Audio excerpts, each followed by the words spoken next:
बिस्मिल्लाहिर्रहमानिर्रहीम। अस्सलाम वालेकुम। उम्मीद करती हूँ आप सब खैरियत से होंगे। मेरा आज का मौजू है माहवारी के मसाइल के बारे में। ख़वातीन इस बारे में काफ़ी परेशान दिखाई देती हैं। उन्हें नहीं समझ में आता कि इस दौरान क्या चीज़ हमारे लिए ठीक है, क्या चीज़ हमारे लिए नुकसानदेह है। आज मैं आपके साथ कुछ मसाइल शेयर करूंगी कि इसमें हमें नहाना चाहिए या नहीं। लेकिन वीडियो में आगे बढ़ने से पहले प्लीज मेरे चैनल को लाइक और सब्सक्राइब लाजमी कर दें ताकि आने वाली हर नई वीडियो आप तक पहुंच सके। हैज, जिसे पीरियड या माहवारी भी कहते हैं, से मुतालिक खवातीन गलत फहमी का शिकार हैं। वो समझती हैं कि दौरान हैज नहाना नुकसान का बाइस होता है, जबकि हकीकत में ऐसा कुछ नहीं। खवातीन का ख्याल है कि पानी खून के अखराज को रोक देता है या गर्म पानी खून के बहाव को बढ़ा देता है, लिहाजा दौरान हैज नहाना सेहत बख्श नहीं है। जबकि तहकीक से साबित है कि हैज के दौरान नहाना सेहत बख्श अमल है। नंबर 1, नीम गर्म पानी से नहाया जाए तो इससे खून के बहाव में इजाफा होता है, जिसका फायदा ये है कि एसाबी खचाव और दौरान हैज पट्टों में नुमदार होने वाले खचाव में कमी वाक़या होती है। गर्म पानी बच्चा दानी के पट्टों को आराम देती है, जिसके बायस खून के बहाव में इजाफा होता है, यूं दर्द में कमी वाक़या हो जाती है।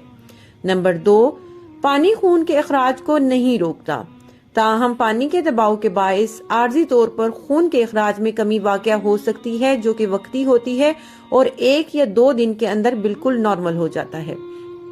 नंबर 3, हैज के दौरान बाल धोना कतन नुकसानदेह नहीं है। कुछ खवातीन चाहती हैं कि हम न नहाएं लेकिन बालों को सिर्फ धो लें, तो ऐसा बिल्कुल भी मुज़र नहीं है, बल्कि बाल धोने और नहाने से मूड अच्छा हो जाता है और चिड़चिड़ेपन से निजात मिलती है।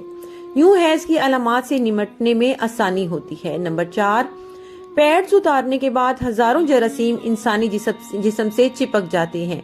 ये जरासीम बच्चादानी के जरिए जिस्म के अंदर दाखिल हो सकते हैं, लिहाजा इनसे निजात के लिए नहाना बहुत जरूरी है। गुस्ल ना करने की सूरत में इन्फेक्शन का खतरा रहता है। नंबर 5, पिछले साल मेडिकल न्यूज टुडे की रिपोर्ट करदा तहकीक के मुताबिक नहाने से बच्चादानी की सूजिश में कमी आती है, जबकि खून में ग्लूकोज की शरह में इजाफा होता है। खवातीन हैज के दौरान बेखौफ होकर नहाएं। दौरान हैज नहाना नुकसानदेह बिल्कुल भी नहीं है। दर हकीकत नीम गर्म पानी से गुस्ल करने के बेतहाशा फवाइद हैं। दर्ज झेल इक़दामात मुफीद साबित हो सकते हैं।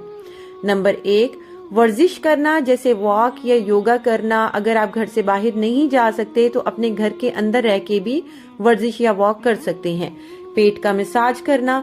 नंबर 3, कमर और पेट के निचले हिस्से पर गर्म पानी की बोतल लगाना। नंबर 4, कैफीन, कार्बोनेटेड मशरूबात और मीठी अशिया के इस्तेमाल में कमी करना। ये अशिया दौरान हैज अकड़न, सूजन और दर्द का बाइस होती हैं।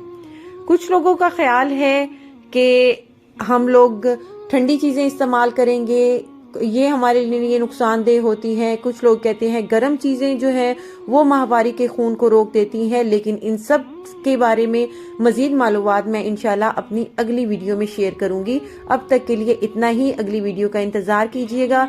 वीडियो पसंद आए तो प्लीज चैनल को लाइक और मेरे यूट्यूब चैनल उम्मे अहमद को सब्सक्राइब करना ना भूलें। अगर आप सेहत के हवाले से परेशान रहते हैं और मुस्तनिद मालूमात आपको नहीं मिलती तो प्लीज मेरे साथ जुड़े रहें। इंशाल्लाह 100% मुस्तनिद मालूमात आपके साथ शेयर करती रहूंगी। बहुत शुक्रिया।